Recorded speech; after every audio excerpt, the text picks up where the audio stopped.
Let's kick things off with a tough question. Have you ever been told, "That won't work in the real world"? I'm willing to bet you have. It's a phrase that gets thrown around to keep people in their lane, to crush new ideas before they have a chance. But what is the real world anyway? In my experience, and in the story of 3-7 Signals, it's just a convenient excuse to avoid risk and creative thinking. Let me tell you a story. When 3-7 Signals started, they were just 3 people, spread over 8 cities, and get this, no office. According to traditional business logic, their approach should have failed. Yet, they built Basecamp, used by millions. Here's the real technical insight. Organizational inertia and sunk cost fallacy are what keep the real world stagnant. Like legacy code that nobody wants to refactor, old habits die hard. Now you might be thinking, but don't we learn from failure? Here's where it gets interesting. Success, not failure, is the blueprint you want to copy. A Harvard study showed repeat successes breed future wins, while past failures don't boost your odds much. So why do we glamorize failure as a prerequisite for greatness?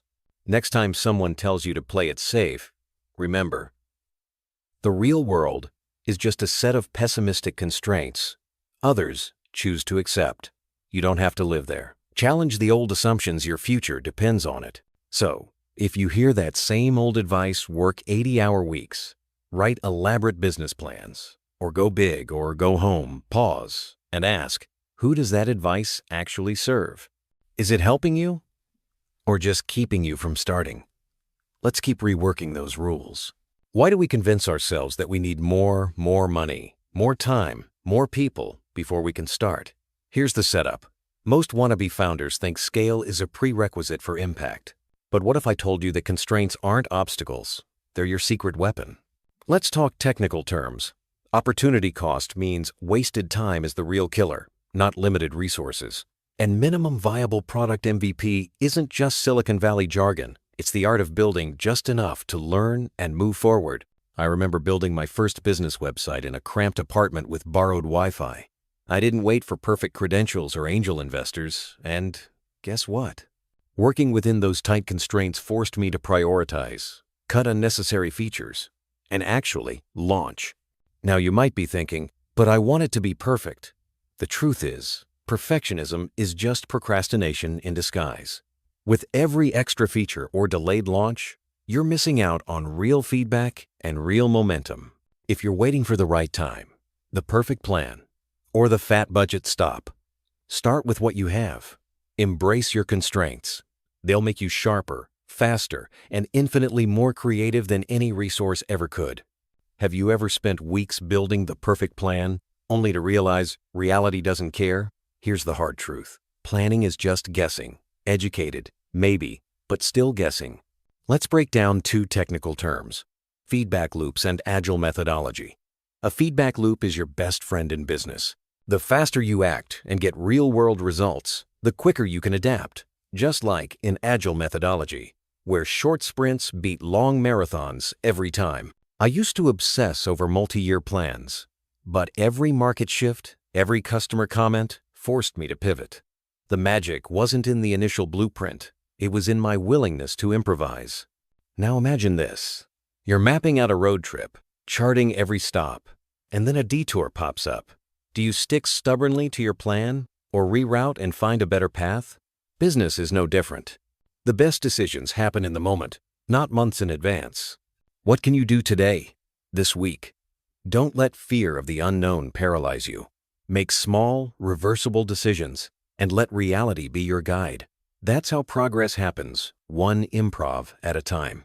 What do you believe in? Not what sounds good on a mission statement, but what you're willing to lose sleep or customers for? Here's the setup.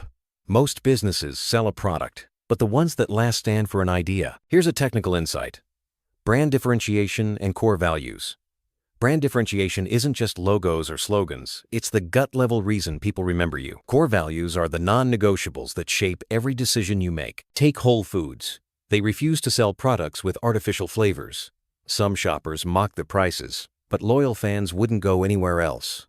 That's the result of a line in the sand. Now you might be wondering, but won't I lose customers if I take a stand? Yes, you will. And that's the point. You want superfans, not lukewarm supporters. If your business tries to please everyone, you'll end up resonating with no one. So, draw your line. Stand for something real, even if it means turning some people away. In the end, your fiercest advocates will do more for your growth than any generic marketing ever could. How many times have you heard, "I had that idea years ago"? Ideas are everywhere, but execution is what sets winners apart. Here's the classic setup. Brilliant ideas collect dust if you never act. Let's anchor this with two terms: action bias and rapid prototyping. Action bias is the tendency to act instead of endlessly analyzing. Rapid prototyping isn't just for engineers, it's how anyone can turn an idea into something real, fast. Let me tell you a story. Stanley Kubrick told young filmmakers, "Grab a camera and shoot something." He knew that momentum is born from doing, not dreaming. The same goes for any business or side project. Now, you might say, "But I don't have enough time." Here's my challenge. Swap an hour of Netflix or phone scrolling for an hour of building. You'll have something to show for it, and you'll know if your idea is worth pursuing. Don't wait for perfect conditions. The world rewards action, not intention. Start making, start sharing, and let progress itself become your motivator. You'll never regret starting, only waiting.